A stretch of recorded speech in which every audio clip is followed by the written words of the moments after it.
Hello and welcome to Staffworks Explained. If you are here for the first time, please consider subscribing to this channel. In this video, we'll be talking about Inga 3, the biggest power in Africa, and we say that it is back on the table again. From the roaring waters of Congo River to the boardrooms of Kinshasa and Pretoria, one of the most ambitious energy projects in Africa is starting back to life. The Inga 3 Dam in Democratic Republic of Congo DRC is once again at the center of high-level negotiations, this time with South Africa pushing for more power, more urgency, as well as a clear path forward. Here in this video, we look at the latest talks between Kinshasa and Pretoria, the scale and scope of Inga 3 project, the cost and timelines, as well as the strategic importance of this dam to Africa energy future, the long history of delays, the environmental and social concerns, as well as the hard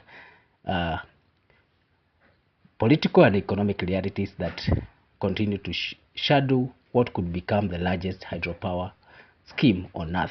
Let's start by looking at the latest, the talks resumption between DRC and South Africa. After years of uncertainty, DRC and South Africa are set to resume formal talks in April 2026 to revive the Inga 3 hydropower project.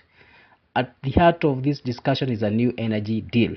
South Africa is looking to double its planned electricity imports from 2,500 megawatts to as much as 5,000 megawatts, a clear signal of both urgency and confidence in the project's potential.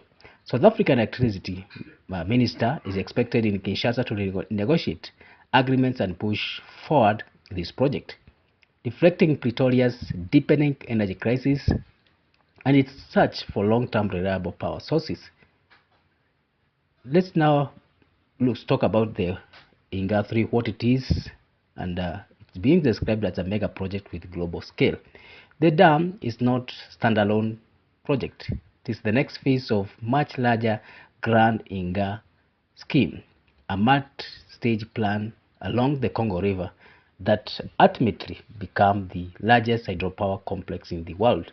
Its potential total capacity is up to 40 to 70 gigawatts. Inga 3 capacity, which is planned, is between 4,800 megawatts to 11,000 megawatts. Estimated cost is more than 10 billion. To put this into perspective, even the lower estimate would make Inga 3 one of the largest Africa dam. I mean, even larger than the Grand Ethiopian Renaissance Dam. Why does it matter? Powering a continent. The stakes are huge. DRC has one of the largest untapped hydropower potentials in the world, yet only a fraction of its population has access to electricity, around 21%.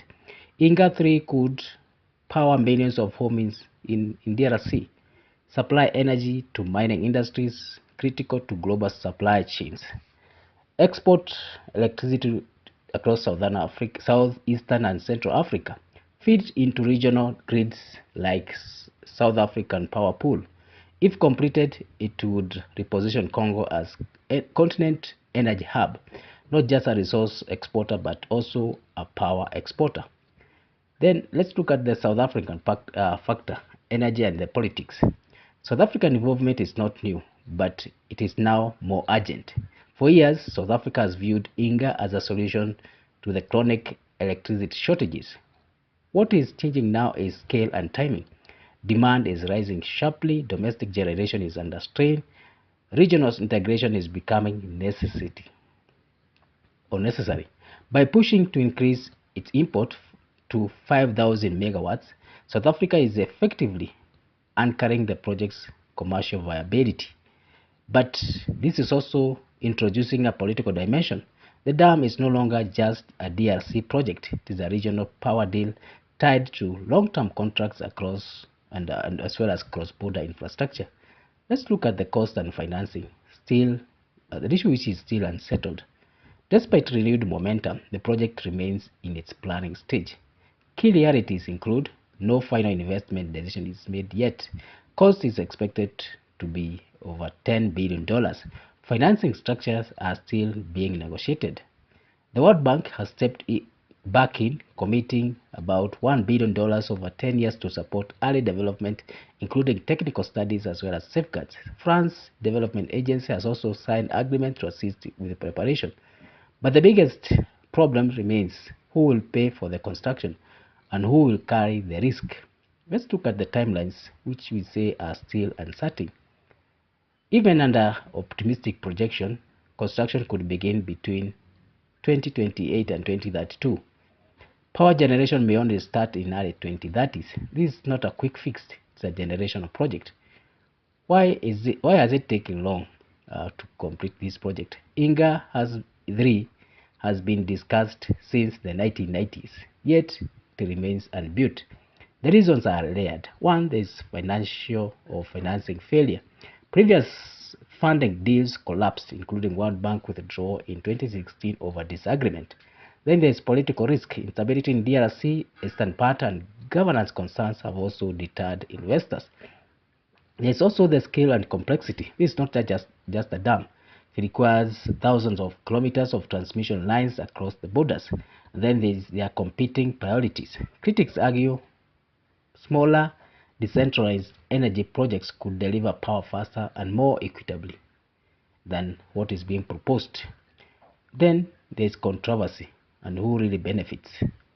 For all its promise, the dam is deeply contested. Concerns include displacement of up to 37,000 people who may be forced to relocate to elsewhere. There is also environmental impact where risks, diversity, and river ecosystems are also obvious. There is also the issue of equity. Much of the power may go to industry and exports market, not rural communities who need the electricity. Critics argue that the project could primarily serve mining companies, urban centers, foreign buyers like South Africa, while millions of Congolese remain without electricity. A critical movement, and can it really happen? There is renewed energy around Inga 3, but also familiar uncertainty.